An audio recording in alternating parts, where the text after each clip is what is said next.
জান্নাতের গ্যারান্টি নেই। আর আমার আতর কি জানো? রাহাজুস সানাবিকি ওয়াল গুবারুল আতিয়াবু।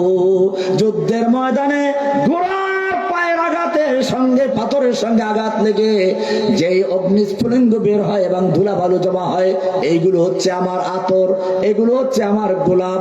তোমার আতরের কোনো গ্যারান্টি না থাকলেও আমার ধুলা বালুর আতরের গ্যারান্টি আছে, জান্নাতের গ্যারান্টি।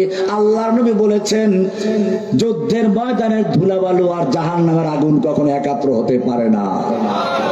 জাহান্নামের আগুনের ধোঁয়া আর যুদ্ধের ময়দানের ধুলাবালি কারো নাকে একাত্র হতে।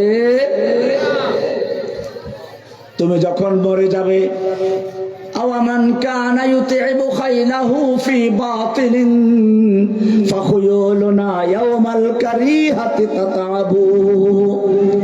তোমার ঘোড়াগুলো তোমার হাদিয়া তোহফা টানতে টানতে ক্লান্ত হয়ে যায়।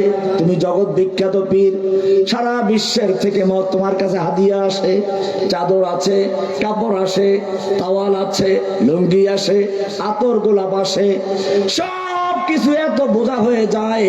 তোমার এই হাদিয়া তোহফার বোঝা টানতে টানতে তোমার ঘোড়াগুলো ক্লান্ত হয়ে যায়। আর আমাদের ঘোড়া কিসে ক্লান্ত হয় জানো?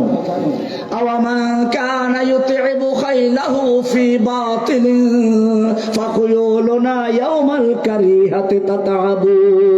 আমাদের ঘোড়াগুলো যুদ্ধের ময়দানে যুদ্ধ করতে করতে ক্লান্ত হয়ে যায়। জোরে বলুন সুবহানাল্লাহ। তুমি যত বড় বুজুর্গ হও, তুমি যখন মরে যাবে তোমার জানাজায় লক্ষ লক্ষ লোক হবে, হওয়া দরকার আছে। কিন্তু আমি যখন মরে যাব আমার হয়তো লাশটাও খুঁজে পাওয়া যাবে না। কিন্তু জেনে রাখো, হাযা কিতাবুল্লাহি ইয়ানতিকু বাইনানা লাইসা শাহীদু বিমাইয়িতিন লা ইয়াকযিবু। তুমি যখন মরে যাবে তোমার জানাজায় লক্ষ লক্ষ লোক হবে, ঠিকই আছে, কারণ তুমি মরে গেছো। আর আমার অবস্থাটা শুনো, আমি যদি যুদ্ধের ময়দানে মরে যাই আমার জানাজায় লোকের প্রয়োজন নাই, কারণ আমি তো জীবিত। আমি কি? ওয়ালা তাকুলু লিমান ইউকতালু ফি সাবিলিল্লাহি আমওয়াত। যারা আল্লাহর রাস্তায় জীবন দেয় তোমরা তাদেরকে মৃত্যু বলো না, তারা আল্লাহর কাছে শহীদ। বাল আহইয়াউন, তারা আল্লাহর কাছে জীবিত। তোমরা টের পাও না, তারা আল্লাহর কাছে কি? জীবিত। তুমি যখন মরে যাবে তোমার কাফন দাফন করাবে, গোসল করানো হবে, দামি কাপড় দিয়ে কবর দেওয়া হবে। আর আমি যখন মরে যাব যুদ্ধের ময়দানে আমার কাপড় খোলা হবে না, রক্ত মাখা কাপড় চোপড় দিয়ে আমাকে কবর দেওয়া হবে। শহীদের গোসল করা লাগে না, কাফন লাগে না, ওই কাফনই দাফন করতে হয়।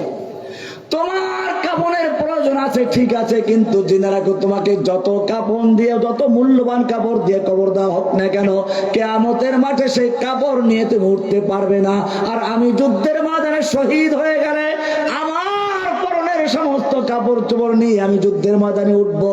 আমার জখমগুলো তাজা হয়ে যাবে, ইয়াসউবু দামান, রক্তগুলো তাজা হয়ে ঝরতে থাকবে। লাউনুহু লাউনুদ দাম ওয়া রিহুহু রিহুল মিস্ক। আমার শরীরে সেই রক্তগুলোর রংটা হবে রক্তের, আর ঘ্রাণটা হবে মিশক আম্বারের চেয়ে বেশি। জোরে বলুন সুবহানাল্লাহ। বুঝছেন কিছু? এইরকম যখন চিঠি লেখলেন ফজাইল ইবনে আয়াজ, সেই চিঠি পেলেন, তিনি বললেন যে ঠিকই আমাকে সে উপদেশ দিন, নসিহত করতে। তা ভালো বুজুর্গ ছিলেন, আমাদের দেশের মতো লোকের না। ভাইরা আমার, এই যে একটা গুরুত্বপূর্ণ অধ্যায় ইসলামের, আল্লাহর নবী হুদায়বিয়ায় আসলে উমরা করার জন্য মক্কা